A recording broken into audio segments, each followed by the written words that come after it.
Paz e coisas boas da parte de Deus, bem-vindo ao nosso canal de comunicação e de celebração ao Senhor. Cumprimento principalmente as nossas comunidades da Igreja Adventista da Promessa em Vila Nhocuné e em Vila Holanda. Bem, queridos, estamos aqui perto do nosso retorno, mas mais uma vez fazendo o nosso culto de devoção a Deus, embora virtual. Quero deixar registrado aqui o meu agradecimento sincero para essa turma do louvor, essa turma que, sabe, com entusiasmo passa para a gente um pouco do que é essa sensação de adorar a Deus. Obrigado aos meninos e meninas. Também agradeço demais a ajuda incrível da nossa querida Thalita, né, que está sempre nos ajudando nessa parte tanto musical, você deve ver ela aí, mas ela também ajuda demais nesses bastidores na montagem desse vídeo, né, para a nossa celebração. Então, além do meu abraço, fica aqui meu desejo, né, de que você caminhe conosco. Nós estamos falando de um assunto muito sugestivo, estamos falando de imersão, já falamos sobre o homem interior, já falamos sobre a essência e no último encontro nosso eu falei sobre o sacerdócio. Queria que você viesse conosco para essa viagem. Hoje o nosso tema será Meu Lugar. Meu Lugar. Fique com a gente, cante conosco, daqui a pouco nos falamos.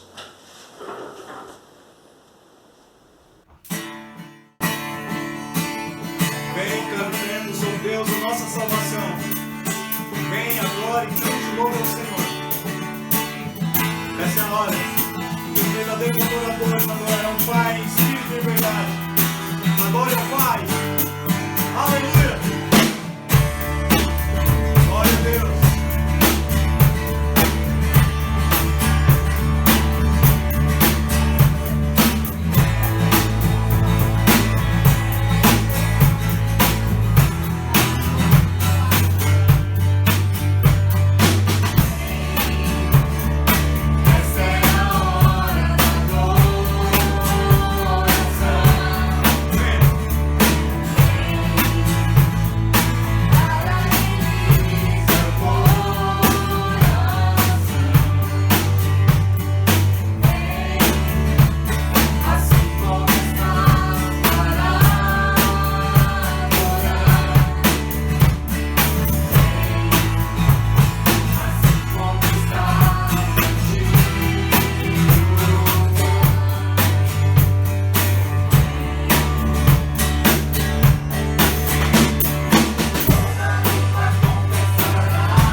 Bem, estamos aqui, graças a Deus, para a nossa audiência rotativa.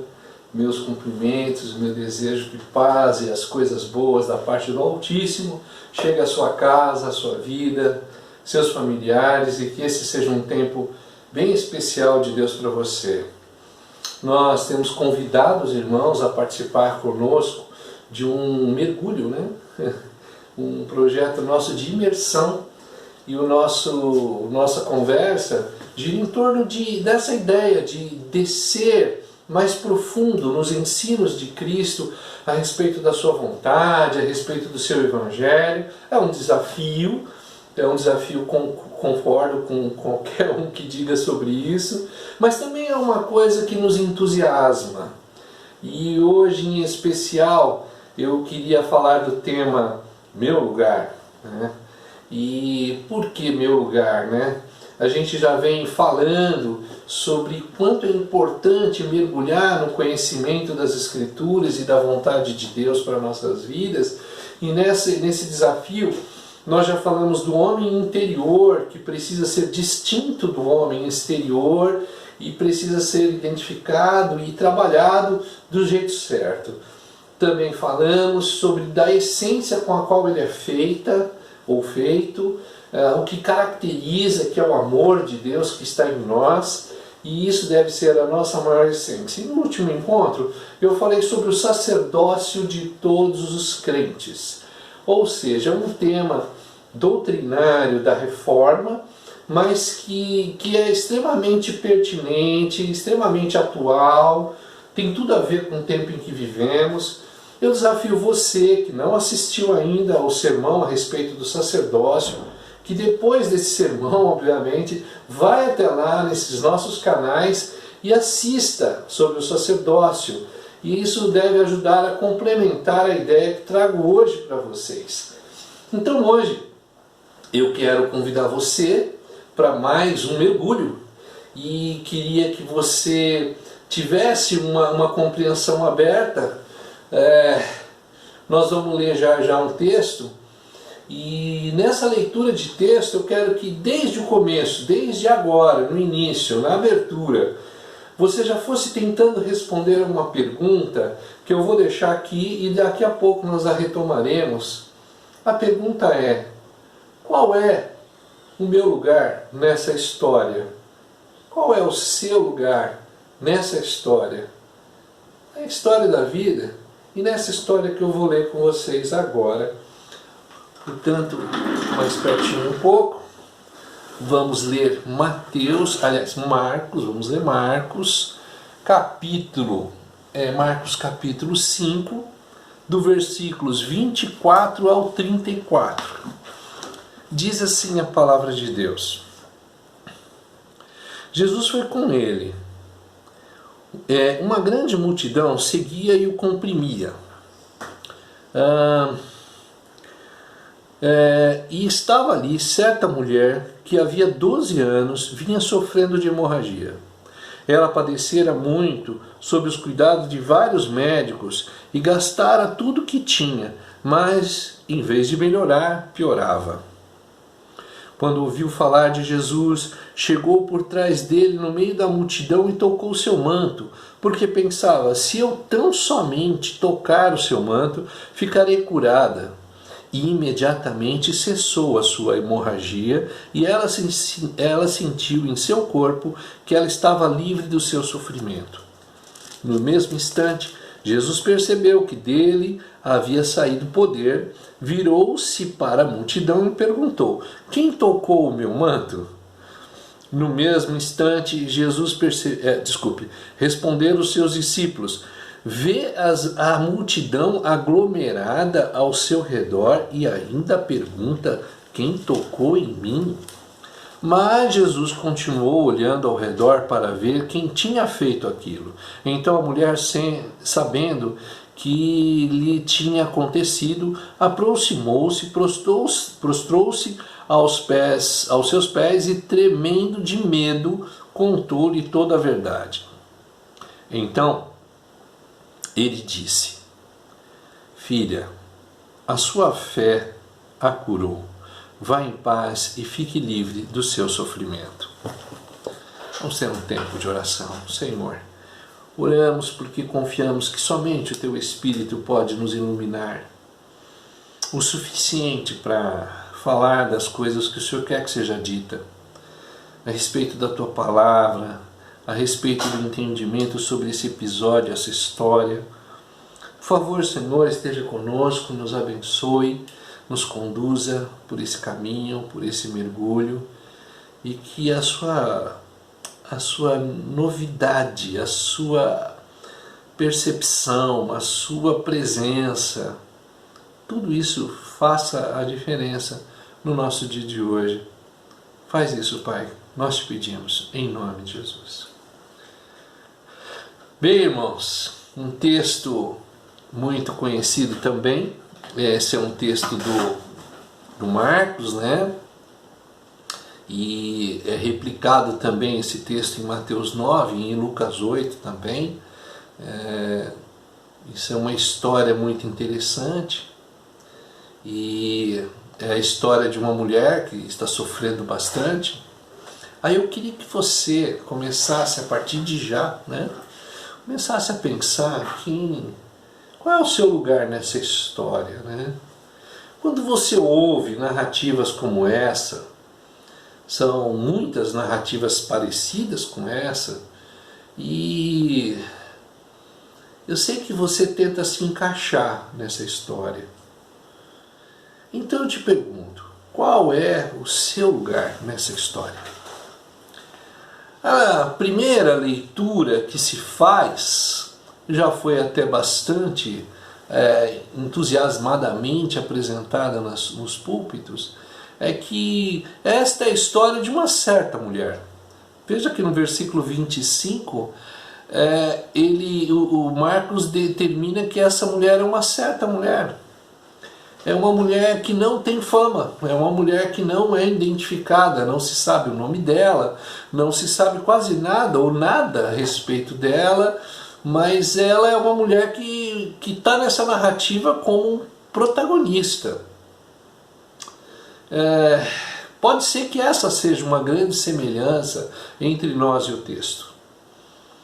É muito provável que hoje eu esteja falando para homens ou mulheres, e mulheres ou homens, que é gente assim, gente anônima, gente na multidão, gente que a respeito de nós só possa dizer que somos certa pessoa, um certo rapaz, não há fama em nós. E outra curiosidade que nos identifica rapidamente com essa história é que essa é uma mulher que padece. Gente que padece encontra um lugar na nossa história. É muito comum para nós essa coisa de padecimento, de sofrimento. O texto nos dá conta que ela sofre 12 anos. E diz ainda que ela esgota os seus recursos, ela procura médicos, procura escapar, e na sua tentativa de escapar ela vai de mal a pior, ela ficou até pior, piorou. Poxa, de novo essa pode ser a sua história. Quantas vezes você já investiu dinheiro que não tinha, já correu atrás de anúncios, de engodos, de esperanças, e elas não se confirmaram, e por alguma razão até piorou a sua situação. Então aqui de novo a gente se identifica na história, né?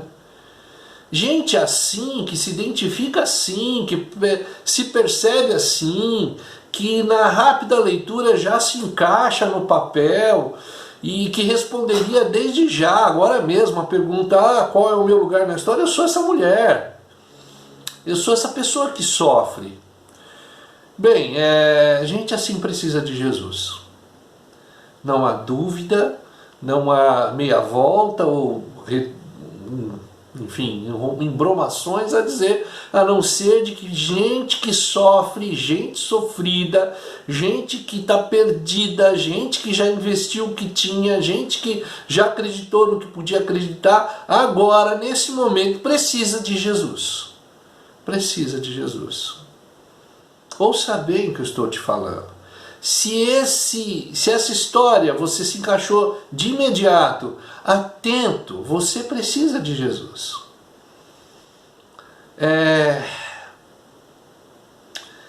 Eu acho que a igreja tem uma responsabilidade para te dar oportunidades assim. E nós estamos promovendo oportunidades assim. Use, quem sabe, no mesmo caso da mulher, use o tanto de fé que você ainda tem, a pouca, ou o resto de fé que tem em você, que foi o que a mulher fez, e vai atrás de alcançar, de estar perto de Cristo. Na narrativa diz que ela pensava assim, que se ela tão somente tocasse na roupa de Jesus, ela seria curada. Sabe, eu acho que esse pode ser um caminho para muita gente que me ouve hoje. O caminho de se aproximar de Jesus. Claro, você não vai achar uma túnica, um vestido, uma roupa para tocar, e eu não quero que você venha para a nossa igreja achando que tocar no paletó do pastor vai curar você imediatamente. Mas eu acredito que vindo à igreja, frequentando as reuniões, entregando seu coração com a sinceridade que essa mulher teve, eu acredito num milagre, inclusive imediato, acredito, não há dúvida. Diz no verso 30 que ela pensava, ela queria tocar, e no verso 30 Jesus diz assim: quem me tocou? Ai, Cristo faz questão de identificar essa mulher. Ele faz questão porque é uma parte de restauração da sociedade. Ela agora poderia fazer parte, já que ela foi curada da sua hemorragia crônica. Era um povo que deixava de lado as pessoas que tinham essa situação. Mensalmente, quando as mulheres estavam nos seus dias, elas eram proibidas até de entrar no templo. Bem, essa mulher não podia nunca entrar no templo. E eu acho que você conhece histórias de pessoas que não são bem-vindas a templos. Gente que, por uma condição ruim da sua biologia ou da sua história, da sua natureza, são colocadas de lado. Mas Cristo quis restaurar essa pessoa, assim como Ele também quer restaurar a você e a gente que passa por essa situação. Afinal, quem de nós não gostaria de ouvir o último versículo que eu li, o 34, quando Jesus diz assim: então ele disse, filha, a sua fé a curou. Vá em paz e fique livre do seu sofrimento. Queremos ouvir isso. É bom demais ouvir que somos filhos. Parece restaurar uma comunhão de família. Todos nós queremos ouvir. A pergunta é: qual é o seu lugar nessa história? Temos a convicção, na maioria das vezes, que somos a tal mulher, um tal homem, que sofre de algo. Se a narrativa fosse a respeito do cego,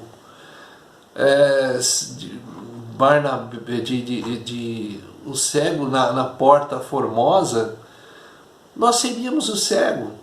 Se a narrativa desse conta dos leprosos, nós rapidamente nos encaixaríamos, porque nós temos dores todos os dias, temos atravessado dias maus, nós temos uma identidade rápida, vinculada a essas vítimas. Nós somos vítimas, nós sofremos e queremos e precisamos ouvir Cristo nos dizer: vá em paz, fique livre do seu sofrimento.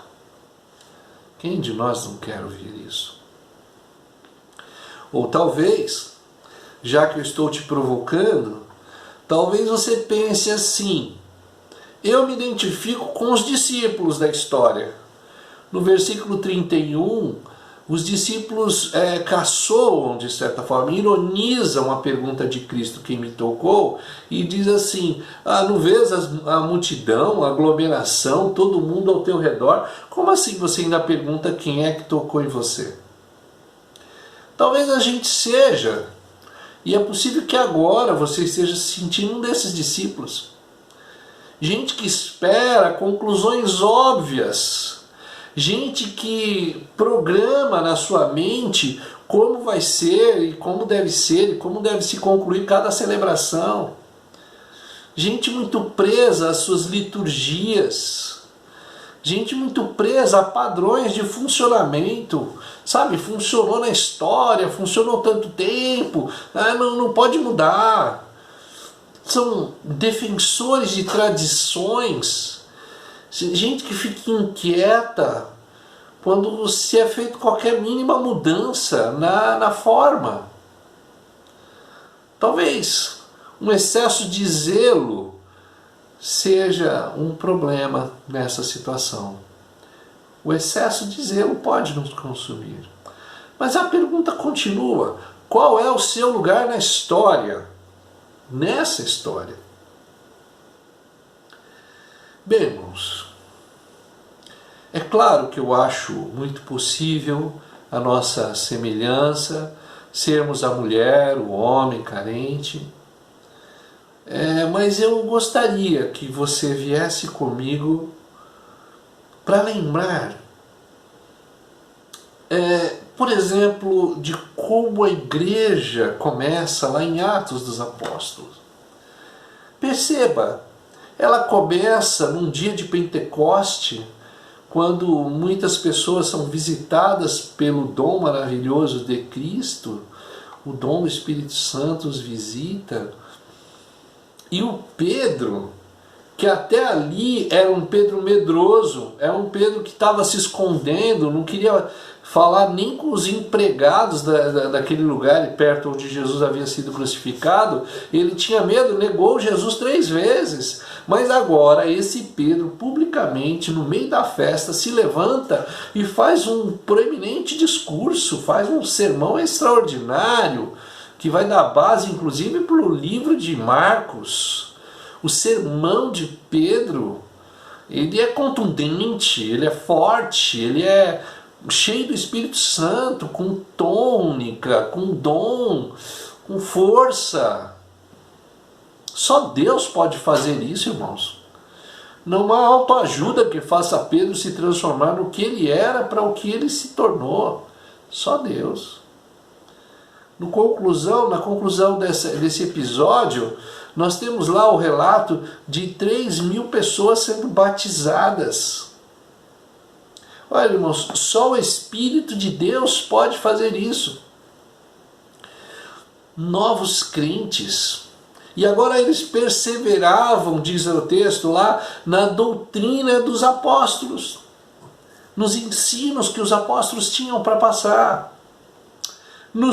E eles andavam no temor, e eles tinham sinais de maravilha. Mais uma coisa, tudo que eles tinham era comum a todos. Eles vendiam suas propriedades, dividiam, depositavam os valores, diz o texto, aos pés dos apóstolos, para que fosse feita uma partilha. Eles davam tudo que tinham e o que podiam para quem precisava. Sabe, irmãos, ninguém pediu isso para eles. Não há base na história e nem na Bíblia que possa dizer para nós que essa era a regra para ser crente. Ninguém disse que tinha que ser assim. Não há regulamentos a respeito dessa doação. Não existia código de ética, nada disso. Ninguém decidiu por eles, eles decidiram por si mesmo.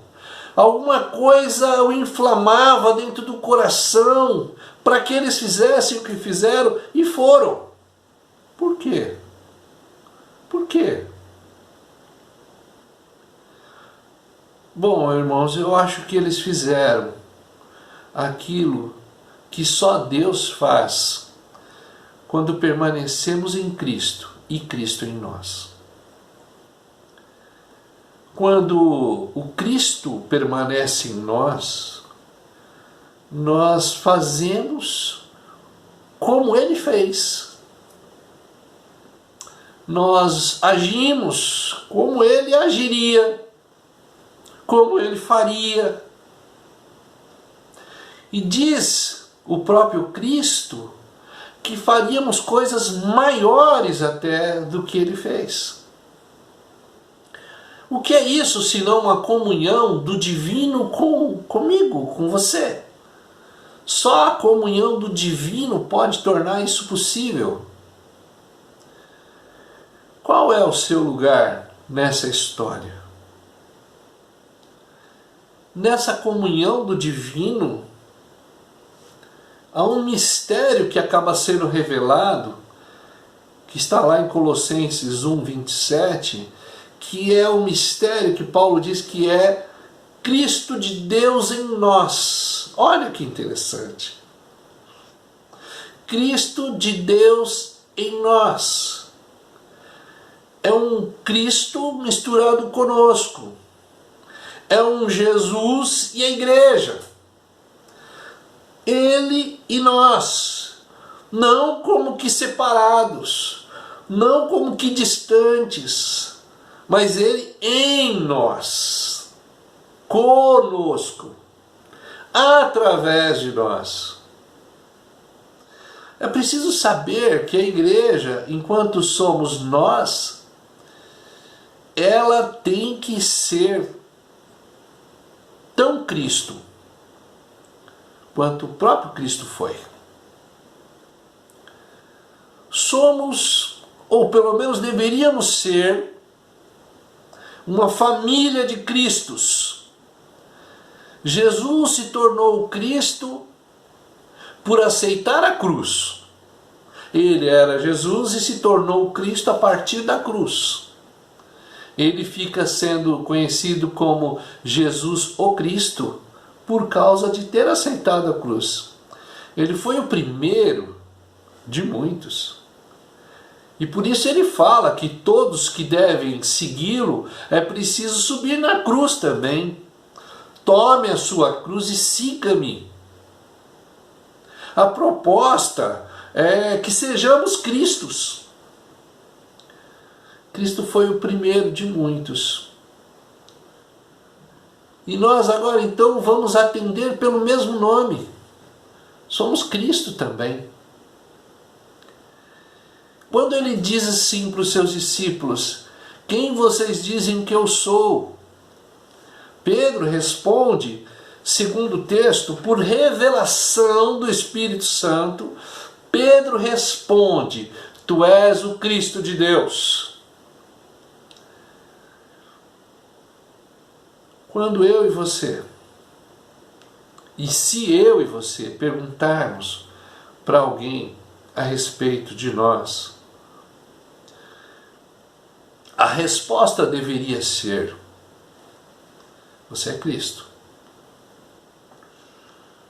Qual é o seu lugar, querido, nessa história? Quem toma sua própria cruz revela o Cristo eterno de Deus. Quem assume-se Cristo revela a Deus, apresenta a Deus aos outros. Por isso o Paulo diz: Cristo em nós. Lá no Colossenses 1:27, o segredo revelado é Cristo em nós, esperança da glória. Cristo deve ser visto em nós, irmãos. Cristo deve ser formado em nós, Gálatas 4:19. Cristo faz em nós e conosco um único corpo. Somos o corpo do Cristo.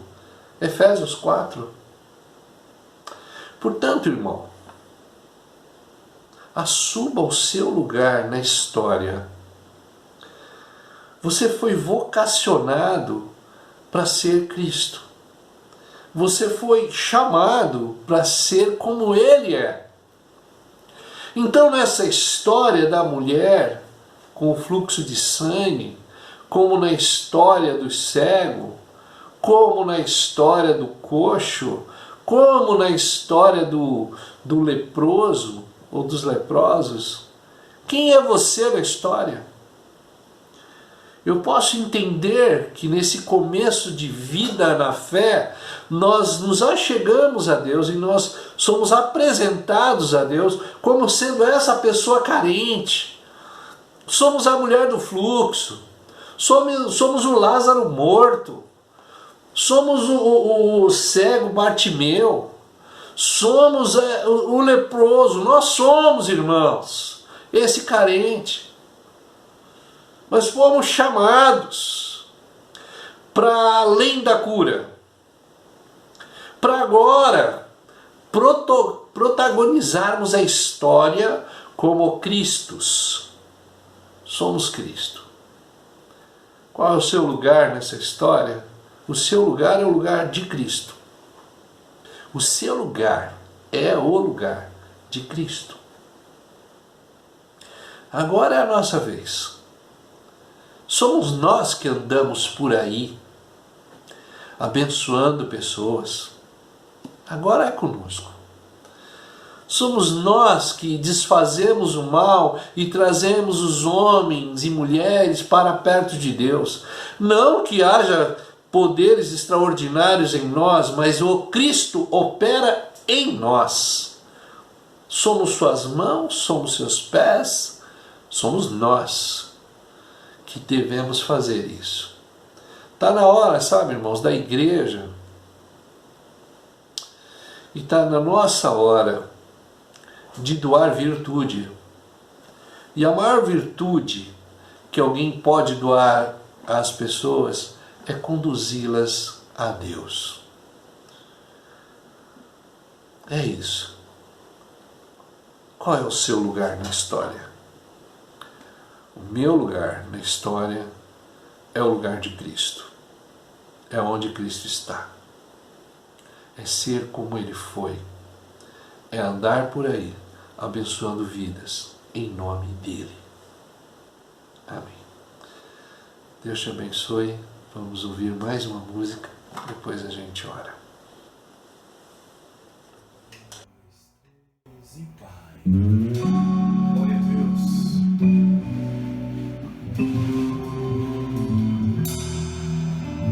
Cada estrada que eu andei, Senhor, pensei que daria certo.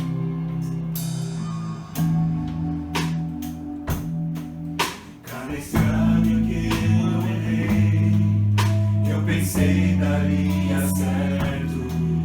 Toda terra que habitei terminou em um deserto. Quando Deus achou em trevas disse: haja luz. Quando Deus achou em guerras disse: haja paz. Quando Deus achou em negras nuvens de tribulações, fez nascer um arco-íris no céu do meu coração. E toda vez que eu tive sede, Ele deu-me de beber. Água viva, deu-me de beber. Água viva, deu-me de beber. Água viva, deu-me de beber. Aleluia. Água viva, Senhor. Cada estrada que eu andei, eu pensei daria certo. Toda terra que habitei terminou em um deserto. Quando Deus achou em trevas disse: haja luz. Quando Deus achou em trevas disse: haja paz. Quando Deus achou em negras nuvens de tribulações, fez nascer um arco-íris no céu do meu coração. Toda vez que eu tive sede, Ele deu-me de beber. Água viva, deu-me de beber. Água viva, deu-me de beber. Água viva, deu-me de beber.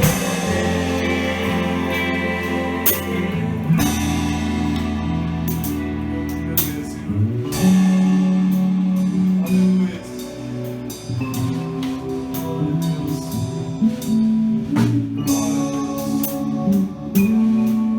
Glória a Deus. Glória a Deus. Amém, graças a Deus. Que bom, né? Graças a Deus. É bom demais louvar o Senhor.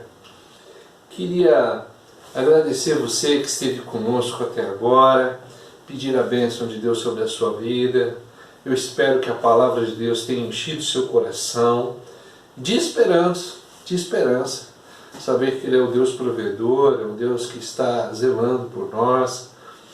E eu sei que tem muita gente passando dificuldades, esperando o momento do toque maravilhoso de Deus ou de tocar em Deus. Então eu gostaria de oferecer essa oportunidade para você. Guarde agora os seus pensamentos e os seus sentimentos em Jesus. Apresente a Ele, diga para Ele onde dói e me permita orar por você um pouco. Senhor, eu oro agora por todas as pessoas que estão trazendo até o Senhor as suas dores. Gente que acredita na sua poderosa mão, na sua intervenção. E nós, como servos da igreja, Senhor, queremos orar por essas pessoas e pedir que a tua poderosa mão os alcance. Eu sei, Senhor, que alguns deles precisam ser abraçados e tocados. Mas eu sei também que o Senhor pode fazer isso. Então toca neles agora, Senhor, através da sua bondade, e deixe-os perceber a sua potente mão, Senhor. Gente que está precisando de saídas, de soluções, por favor, Senhor, os alcance. Por favor, dê saídas, Deus. E que isso lhes faça bem, que eles percebam que foi a sua poderosa intervenção que fez isso. Como igreja nós pedimos, como igreja te agradecemos. Em nome de Jesus. Amém. Lembrando a você que logo estaremos de volta às nossas igrejas, às nossas reuniões. E é óbvio que teremos um protocolo a seguir. Por favor, nos ajude a seguir esse protocolo. Gente da área de risco, com complexidades de saúde, não poderão estar conosco. É necessário se resguardar durante mais um tempo.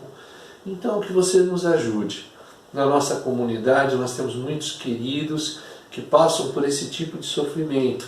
E eu queria pedir a tua ajuda, para que a gente pudesse ser humano e ser responsável. Portanto, agora queria me despedir, desejando a você a bênção apostólica que foi nos ensinada pelos apóstolos verdadeiros de Jesus na Bíblia. Este sim. Então, que a graça do Senhor Jesus, o grande amor de Deus, a comunhão e a consolação do Espírito Santo estejam com todos vocês, agora e para sempre. Amém. Deus te abençoe. Obrigado. Um bom fim de semana para você.